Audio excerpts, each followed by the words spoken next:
Rob Clayton, Air Force men's swimming head coach. Thanks for joining us today. Thanks for taking the time to answer some fans' questions.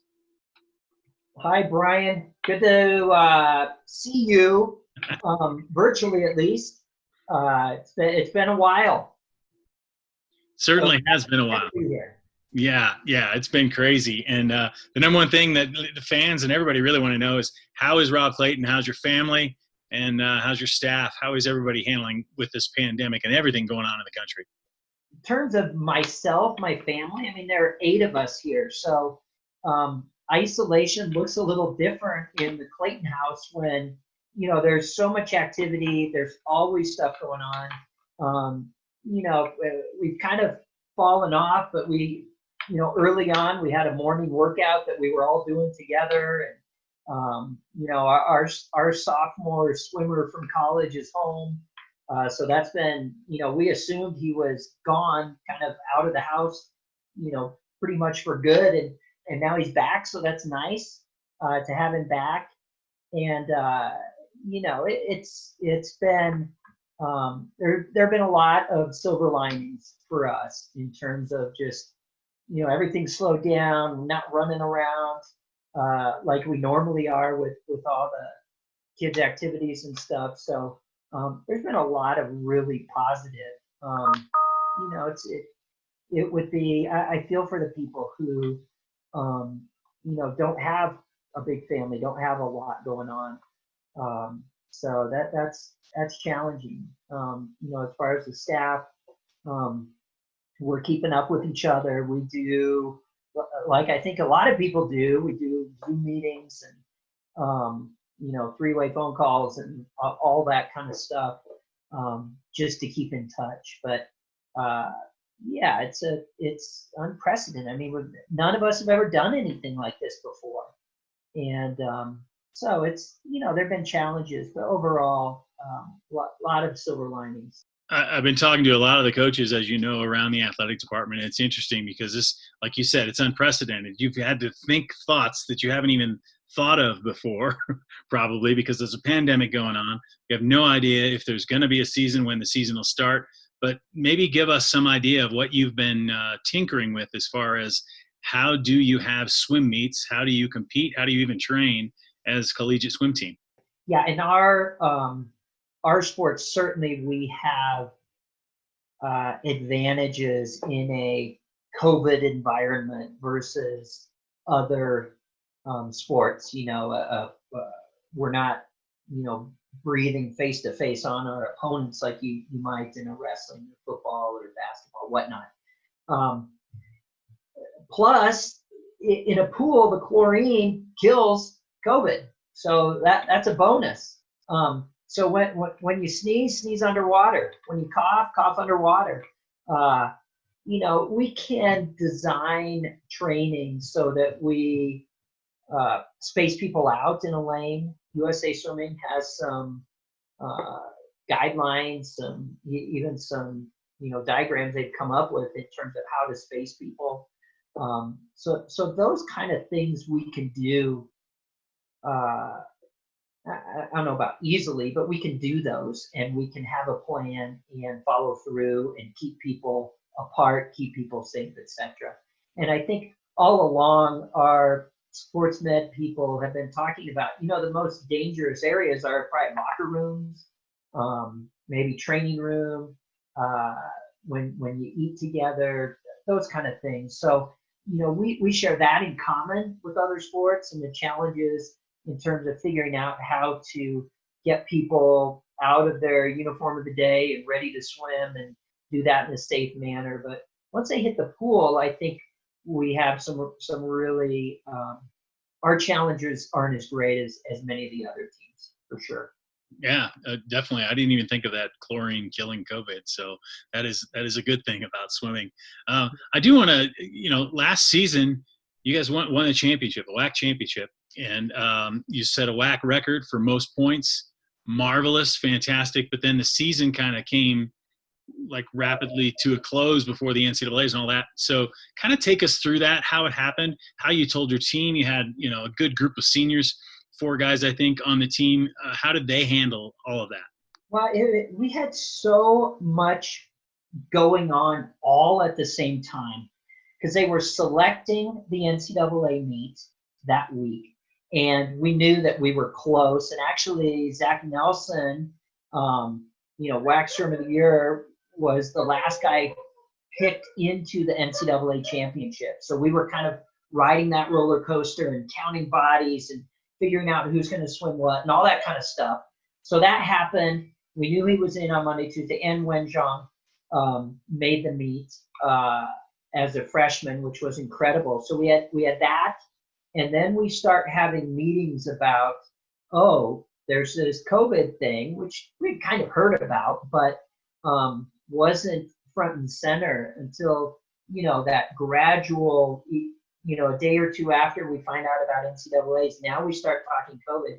And then we sent a group of 7 out to Cleveland to swim in kind of the swimming NIT. So they were out there. They swam 1 out of 3 days. During that one day, they set free school records. They were just amazing. And then we had to pull them home.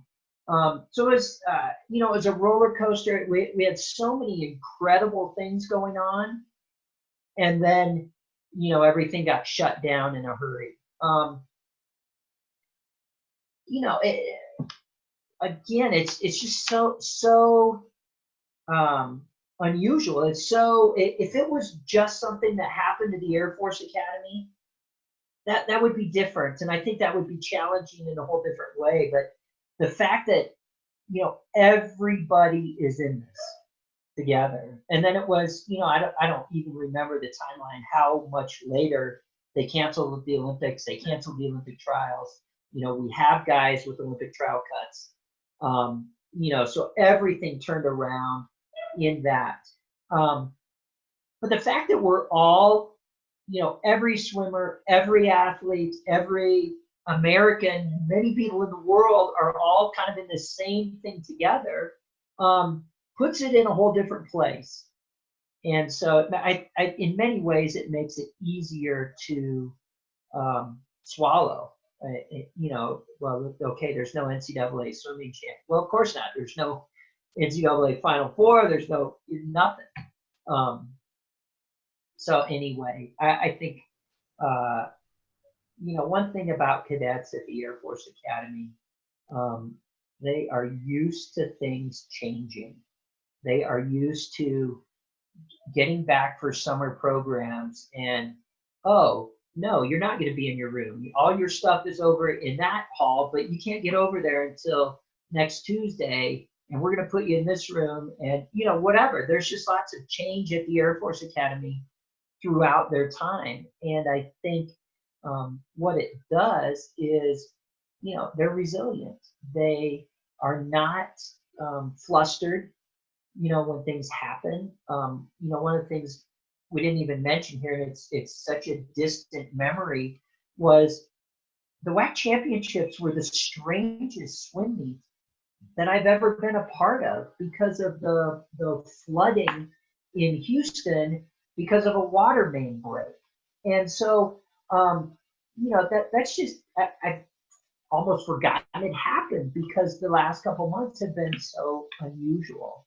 But again, with that happening at the WAC championships, our guys didn't miss a beat. They weren't flustered. Okay, this is the situation. All right, well, let's make the most of it. And I think, we're doing the same thing now. And guys are making the most of their time. Our guys got an unexpected extra 3 or 4 months at home. When when they came to basic training, they said goodbye in a, maybe not a final way, but in a very permanent way.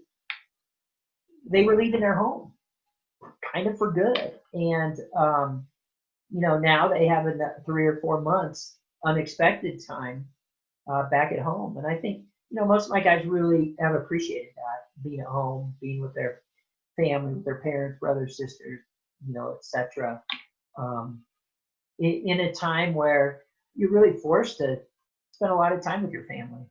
So anyway, it's again, I think it's been very, very healthy in a lot of ways. Yeah, healthy in the ways that they're, you know, reconnecting with their families and things, which is awesome.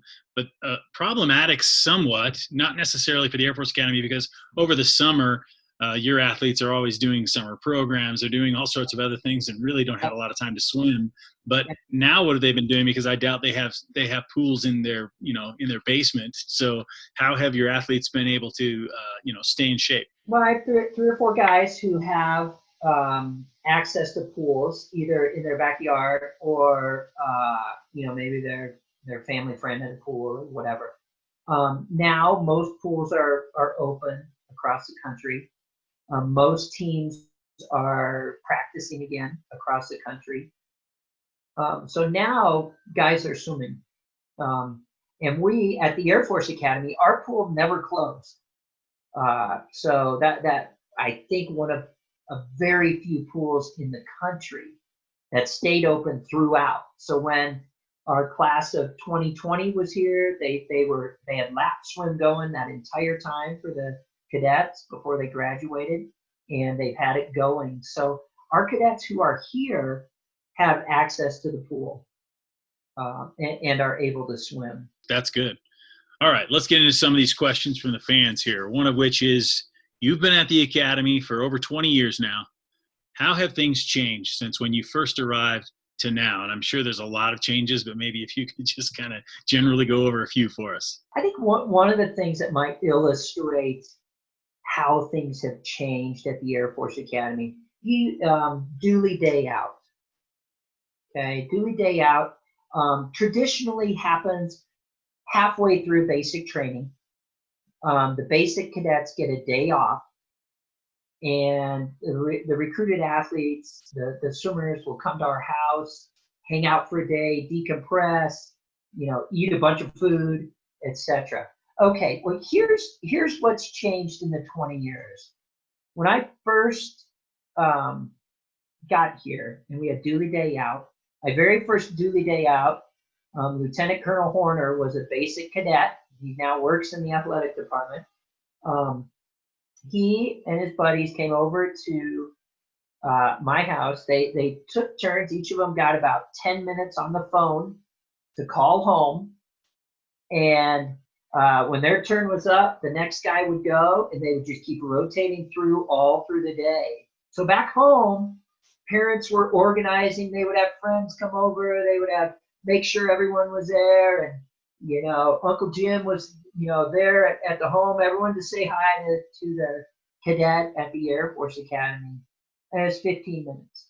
Well, obviously today, you know, we're not isolated. 20 years ago, we at the Air Force Academy, when cadets came, we had our own subculture at the Air Force Academy that was isolated. Well, that's not true anymore. Our cadets are connected to the outside world, and all that entails. The cadets we have more information. All of us have more information. You know, if I have something that goes wrong with my lawnmower, I just YouTube something and try and fix it. And that obviously that couldn't happen 20 years ago. But so I think that is both a challenge to us, and in the swimming world, my cadets have so much information about what everyone else is doing training wise everywhere in the world. So they have not only access to coaches here, but they have access to hundreds and hundreds of coaches all over the world, and even more, all the great athletes, you know, and so they know kind of what they're doing in some, you know, or have a snippet of what they're doing. And so it keeps us on our toes. We've got to A, stay current, B, continue to grow and get better in order to provide the best program we can for the guys. So I would have never thought of that, Rob. And so let me ask a kind of a follow-up question to that. Do you find that swimmers nowadays are more equipped, or maybe even in a sense better, because they have all this technology? They can watch how, the greatest swimmers train and try and emulate it themselves. Have you noticed that? for sure, absolutely. Again, and then the question is always, what do we do with the information? So there's all this information out there, and do we use it to help us get better, or does it we get tied up in a knot because this person over there is training 10,000 yards a day, and this other guy who's equally as successful, only swims 3 times a week and he lifts weights, 4 hours a day. Those are kind of extreme examples.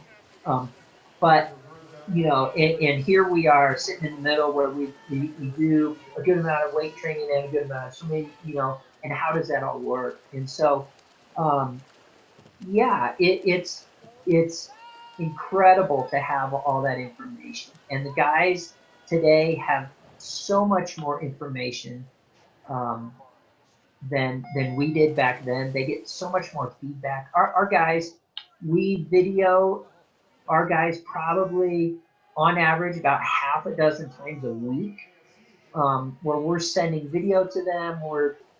Some of those are just raw video. Here's what you look like in practice. Others, we get feedback, etc. Well, my entire time swimming for 15 years of competitive swimming, I saw myself swim twice, on video. And so, something like that, I mean, it's just a whole different ballgame. And let alone what we know about nutrition, what we know about how important sleep is, what we know about how important recovery is. And so we're not just constantly, overtraining. Yeah. So we can thank the internet for better swimmers at the Air Force Academy, and for making Rob Clayton a lawnmower repairman, right? That's right. That's right. Yeah. Here's another question from the fans. Where do you seek your inspiration? I thought about that. When it comes to my work and the thing, and what I find exciting about my work, I feel like I'm called to be a swim coach. I feel like this is what I'm supposed to be doing. So that, on long days, on tough days, whatever, I come back to, hey, what else are you qualified to do? I mean, at this point, I don't know what else I could do and contribute. Lawnmower repair. Come on, Rob. Lawnmower repair. That's right. But the thing that gets me excited going into work is I'm excited when I have guys to work with who have goals, guys to work with who aren't satisfied with what they've done in the past, but want to get better, and are willing to do everything they can to achieve their goals. Guys who stay after practice to, I'm going to get, 8 starts done. Coach, where are you filming? I'm going to stay. I'm going to work on this turn. Hey, I know my teammate here, he's really good at this turn. Hey, will you come help me with this turn? Our sport is about improving. It's about, at the very basic level, it's about beating the clock and getting faster and comparing myself to myself. Now, that's at basic level, we have a way to measure whether we've gotten better, whether we've made improvements. And that's exciting to me, to be part of that process and to be pushing guys to get better and to swim faster and to do things. I got a card from one of our guys who just graduated in the class of 20, and he said in that, thank you for helping me do things that I didn't even think I could do. And I thought, it was, those are the kinds of things, I'm getting goosebumps right now where you can, be part of that process where a guy or a young woman is able to achieve things that they didn't even know were possible. They didn't even really believe it until very recently, and then they went out and did it. And that's we're part of the process. And I think swimming has so much carryover into real life.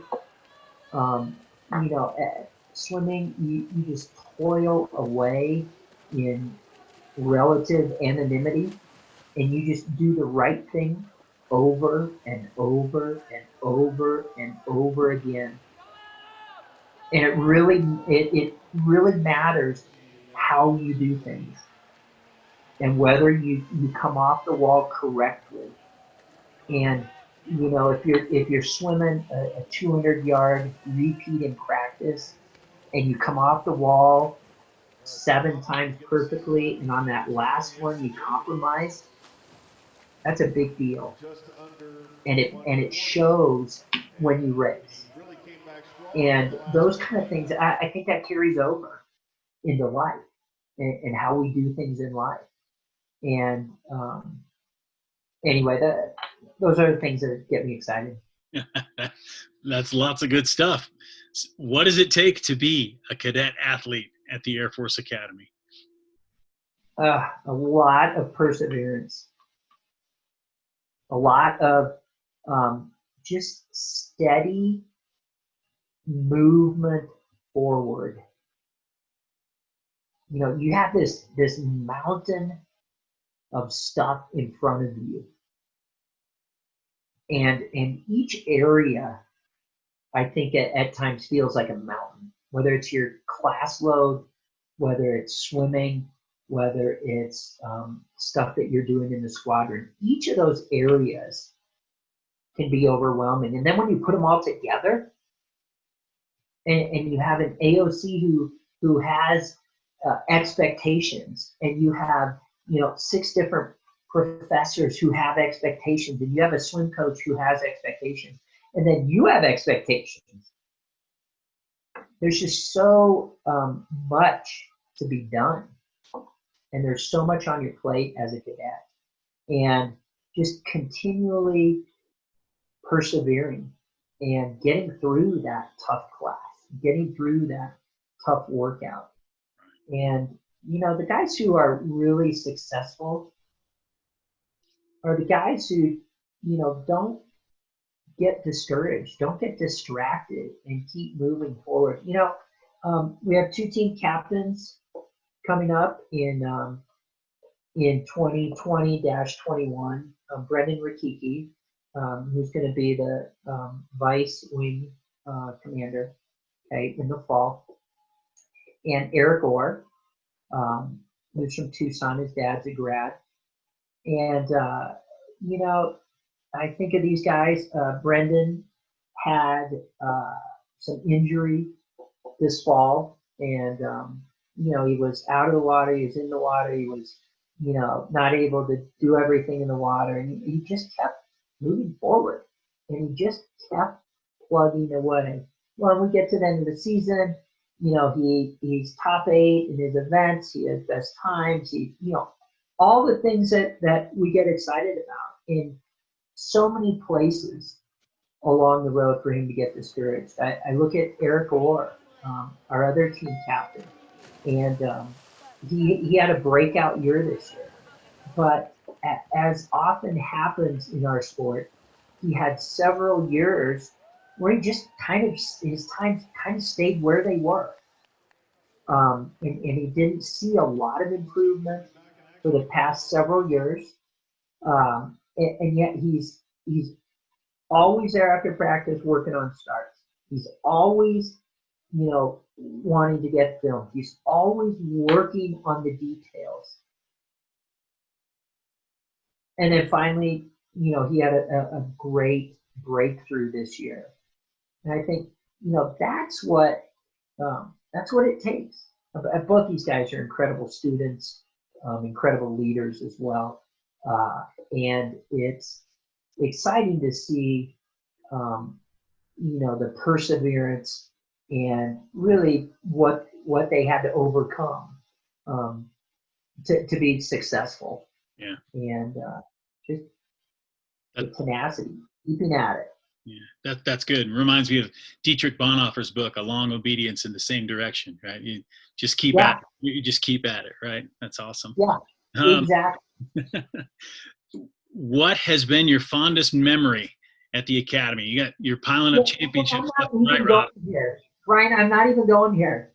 Your fondest memory. Come on. You can't. Okay. Come on, you got to do something. Married my wife in the cadet chapel. There you go. November of 1998. How's that? That's awesome. Yeah. Take it. That's a perfect. That's your fondest memory at the academy, and she'll probably agree with that. Yeah. She'll be very happy if she watches this. You know what? I will talk about, though, one of the things that was great about this year, and I've seen this a couple other times. I'll bring up 2009 as well. In 2009, about 3 weeks out of the conference meet, our team, we were dead in the water. We had swam out in Utah and just gotten clobbered by BYU and Utah, who were in the conference at that time. We had team drama. We were, we were done. We were just not swimming well, and all sorts of stuff was going on. And we were picked to be last in the conference. Well, we went into the conference meet and just shocked everybody. We finished second that year.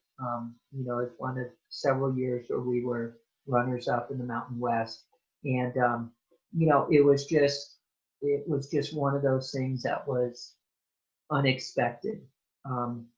This year had a lot of that in it as well.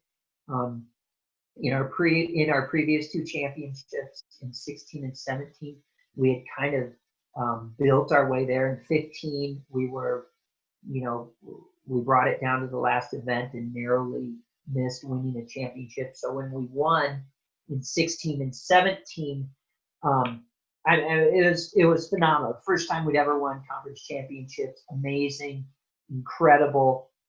But there was an expectation piece to it. This year, there was a huge expectation piece to us winning this year, but it was all contained in our pool. We knew we could do it. We knew what we had, and we knew we could win. Nobody else believed that. In the pre-championship poll, we got one vote to win, and that's because the UNLV coach couldn't vote for himself. Everyone else picked UNLV, but nobody picked us. And I don't blame them for that. They didn't know what we knew. So to do what we did this year, it's always great when it's unexpected and you exceed expectations.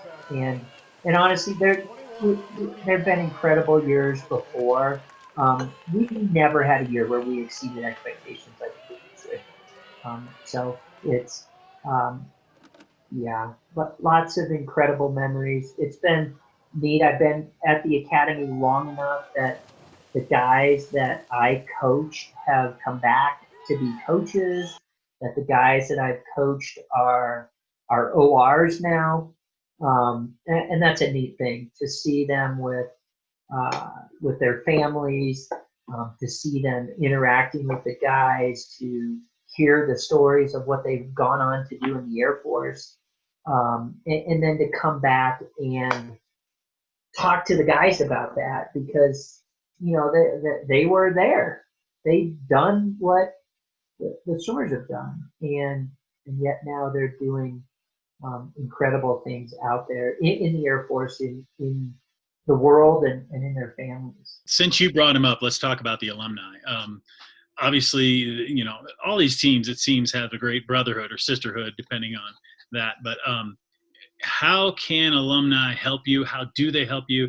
And like, what would you like to not necessarily expect from your alumni, but what would you like to see them do going forward? I think it's interesting. A lot of athletes usually, when they can get in touch, and especially today, we talked about how everyone's in touch.